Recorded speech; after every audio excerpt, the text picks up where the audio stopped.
Why walking away from society makes men unstoppable. Most men live their lives inside a machine they never built.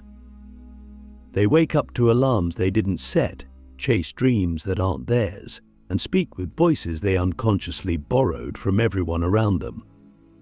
And the most dangerous part of this, they don't even realize it. Society doesn't just shape what we do, it shapes what we want. It implants desires so quietly that we mistake them for our own. But what if I told you that the most powerful transformation a man can make doesn't involve chasing more, but stepping away from all of it? What if the real secret to becoming unstoppable is walking away not in defeat, but in defiance? Let me give you the hook. Every unstoppable man I've ever studied, from ancient sages to modern disruptors, has done one thing that most people are too afraid to do. They've disconnected. Not because they hated the world, but because they needed to find out who they were without it. Society is a noisy room full of mirrors. It reflects back who you're supposed to be: successful, desirable, productive, agreeable, but never who you truly are. And as long as you stay in that room, you will always be performing, always reacting, always chasing. But the moment you walk out of it, that's when something ancient, something primal, something real starts to wake up inside you. Click subscribe to this channel to get more topics you love. Why is walking away so powerful? Because in doing so, you confront the single most terrifying question any man can face. Who am I without the world telling me who to be? Most people never ask this. They're too busy, too distracted, too plugged into the cultural algorithm of what's next. But when you walk away, when you turn off the noise, step outside the crowd, leave the performance behind, you begin to remember. You remember that you are not your job. You are not your status. You are not your social role. You are not your followers or your reputation. You are something deeper. And that something has been buried under layers of societal noise for so long that hearing it again feels like a resurrection. But don't get it twisted. This isn't about becoming a recluse or living off-grid in a cabin. This is about an internal departure and a psychological exodus. Walking away from society doesn't mean abandoning responsibility. It means reclaiming sovereignty. It means no longer outsourcing your identity to systems that profit from your confusion. It means taking back control of your time, your attention, your values. And that begins with a radical act of self-honesty, asking yourself, how much of my life is actually mine? How many of your opinions were handed to you? How many of your goals were installed by movies, ads, influencers, or your friends? How many of your habits are just coping mechanisms for a life you didn't consciously choose? Walking away is the first step in reclaiming your agency. It's the declaration, I will not be moved by the crowd, I will move by my own compass. And that scares people. Because following the crowd comes with comfort. It comes with applause. It comes with the illusion of safety. But it also comes with mediocrity, illusion, softness. You cannot be great while blending in. You cannot be free while conforming. You cannot be unstoppable while obeying rules designed to keep you tame. And here's the paradox. Society will call you crazy for walking away until you succeed. Then they'll call you a genius. But you can't wait for their permission. You can't wait for the world to understand. Because the world doesn't reward authenticity right away. It punishes it first. It tests it. And only the men who pass that test, who can stand alone long enough to become themselves, ever unlock the power that lies on the other side of solitude. So let me ask you directly, What would your life look like if you stripped away every expectation, every performance, every inherited belief, and just listened? Not to the world, not to your phone, but to yourself. The part of you that existed before the world started shaping you. The part that still knows what you're here for, even if you've forgotten. Walking away is not weakness. It's not quitting. It's not giving up. It's a rite of passage. A necessary rebellion against the forces that keep men small, distracted, and compliant. It's how you stop being a pawn and start becoming a player. And yes, it's lonely. It's uncomfortable. It's disorienting. But that's the point. Growth doesn't happen in comfort. It happens in the crucible. And the crucible begins the moment you exit the script. You want to be unstoppable? Then stop being programmable. Stop letting the opinions of the crowd drown out the voice of your own conviction.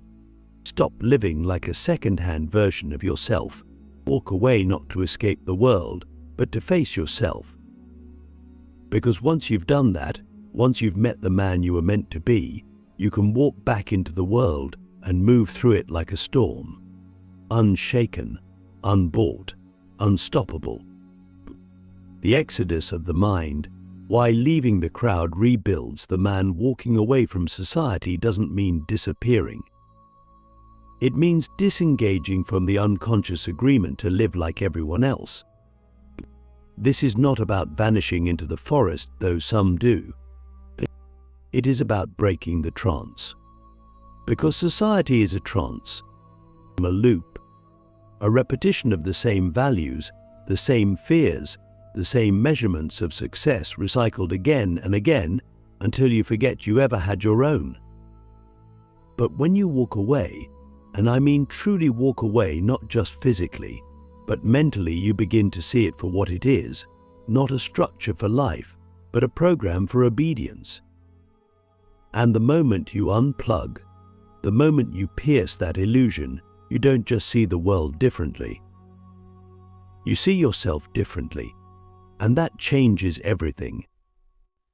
You start to realize that most of your anxiety didn't come from failure, it came from trying to succeed at things that didn't matter. You were chasing validation from people you wouldn't trade places with. You were running someone else's race and wondering why you felt breathless. Society tells you to be productive, but it never tells you for what. It tells you to be popular, but never asks you with who. It tells you to stay informed, but not if the information is poisoning your mind. So when you walk away, you disrupt the loop. You start building a new operating system not based on applause, but on alignment. Not based on efficiency, but on essence. And at first, it feels like death. A death of identity. The death of certainty. A death of everything that made you familiar to others. You'll lose friends. You'll lose comfort. You'll lose your place in the social food chain. But here's the twist. Everything you lose was keeping you dependent. You weren't building strength, you were building attachments. You weren't evolving, you were conforming. And it is only in the wilderness, in the silence, in the absence of external mirrors, that you begin to actually build yourself. This is what I call the exodus of the mind. You're not just leaving a place, you're leaving a psychological structure. You stop running on default. You stop being a consumer of meaning and start becoming a creator of it. You choose values instead of inheriting them. But you choose your direction instead of drifting toward it.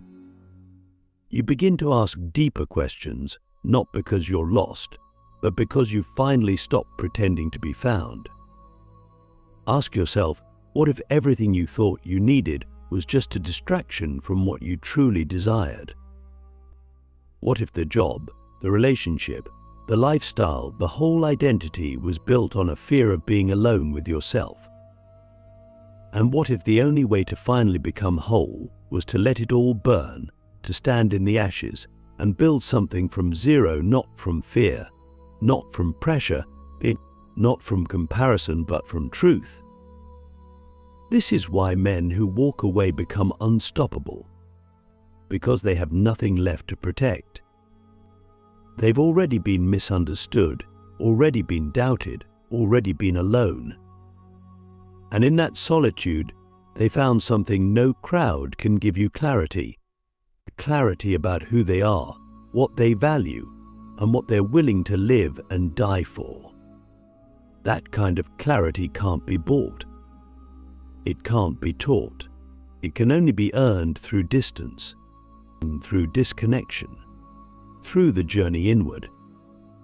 And once you've made that journey, the world looks different. You stop reacting. You stop competing. You stop begging for a seat at tables you don't respect. You create your own. You stop asking, "What do they think of me?" and start asking, "What do I think of myself when I'm alone in the dark?" That's the real scoreboard. That's the only judgment that matters. And when you start living from that place, your energy changes. Your posture changes. Your decisions sharpen. You become a man who moves with intent, with weight, with presence. So the question isn't, should I walk away? The real question is, why haven't you already? What chains are still holding you? Whose voice are you still trying to please? And what would happen if you stopped asking for permission and started asking for truth? Because the moment you walk away is the moment you stop being a product of culture and start becoming a creator of self. And that man, the man who has rebuilt himself from the inside out, isn't just free. He's dangerous. In the fire of isolation, how solitude refines the warrior within. When we walk away from society, we don't walk into nothing. We walk into fire, into silence, into the raw, unfiltered dialogue between the man we are and the man we're meant to become. And that silence, though terrifying at first, is the true birthplace of transformation. It's in the quiet, away from the noise of social validation and constant distraction, that we finally hear the voice beneath all voices, our own. But it doesn't speak in words at first. It speaks in discomfort, in restlessness, in painful clarity. And it's in that discomfort that the forging begins. Because solitude isn't just absence, it's pressure. And pressure, when endured with intent, doesn't destroy, it refines. Let's be honest with ourselves. Most of us have never actually been alone. We've been physically isolated, maybe, but mentally, emotionally, spiritually, we've always been tethered to others' opinions, to social roles, to the need to belong. So when solitude first arrives, it feels like exile, like punishment.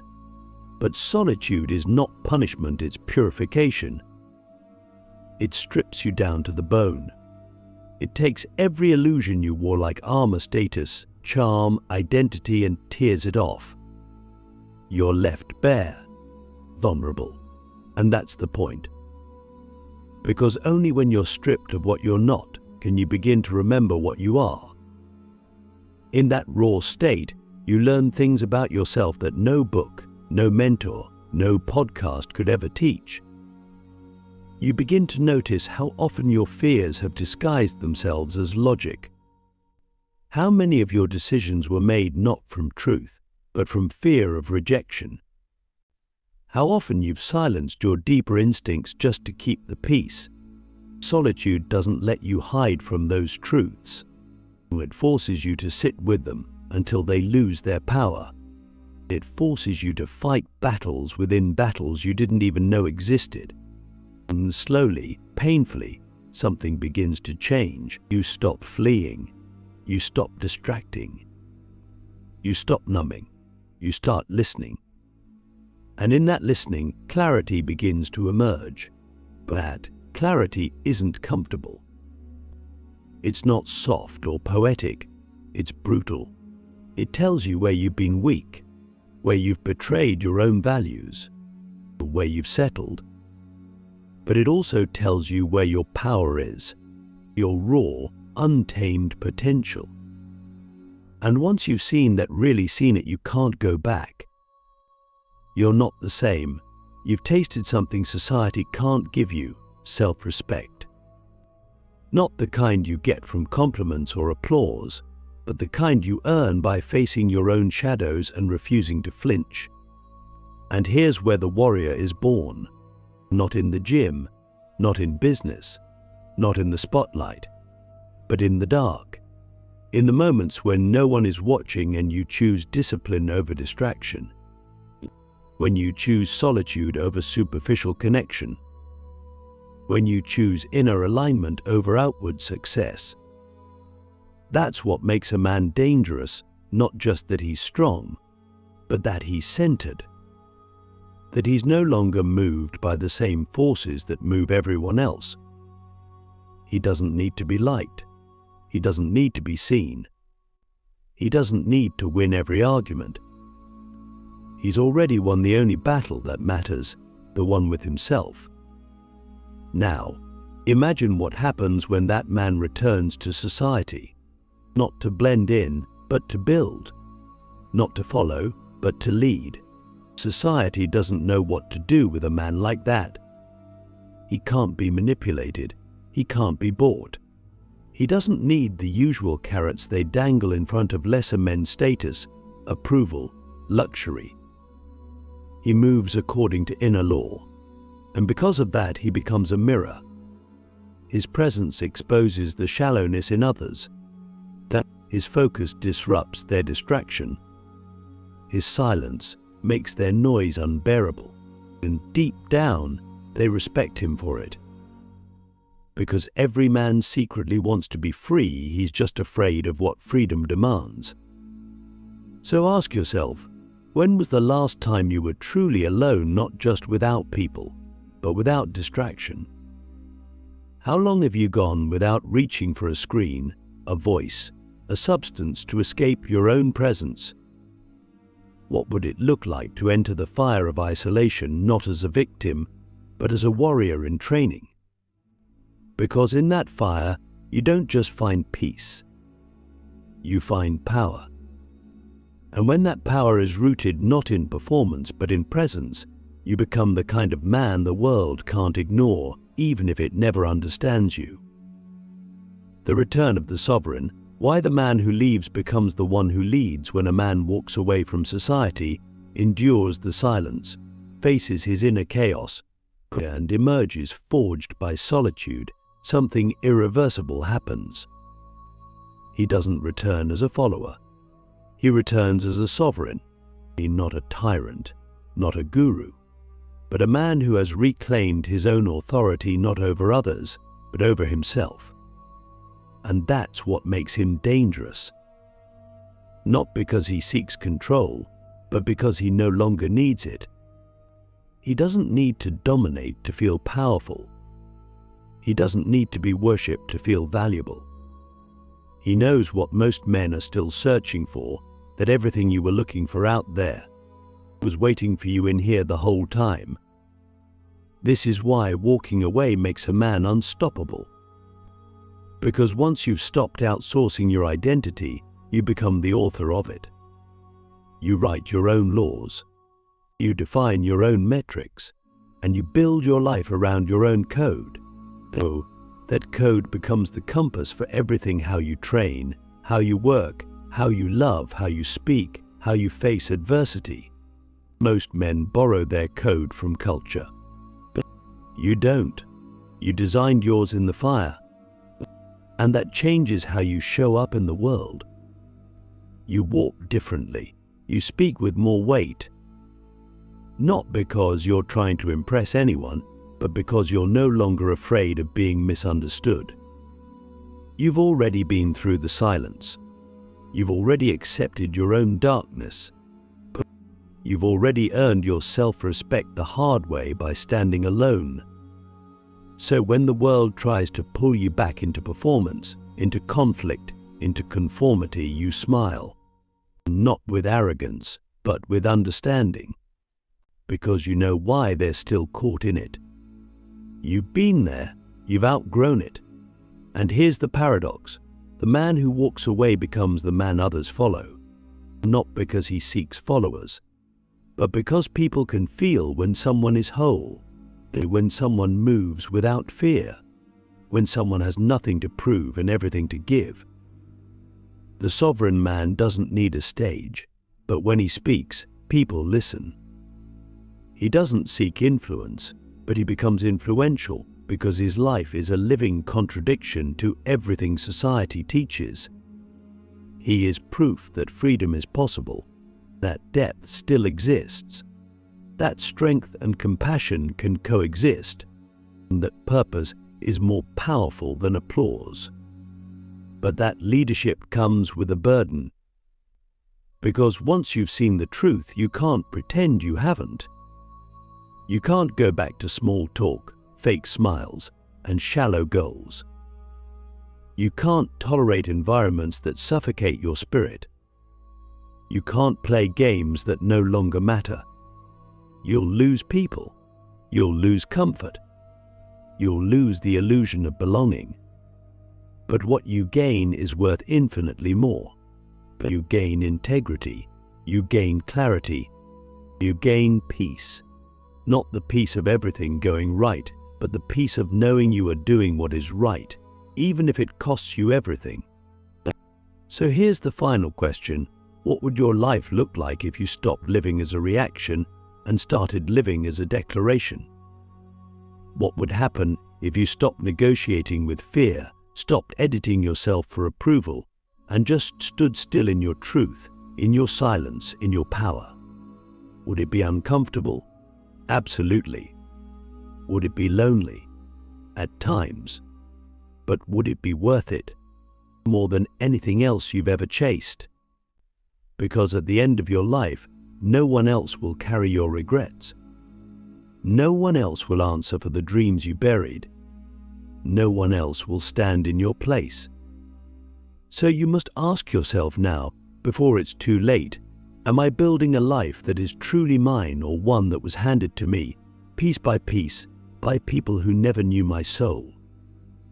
The man who walks away from society doesn't vanish. He returns as fire, as clarity, as force. He becomes the one who leads not just by direction, but by example. And the world listens not because he demands it, but because he embodies what every man, deep down, is still searching for: freedom, truth, weight, presence, wholeness, sovereignty.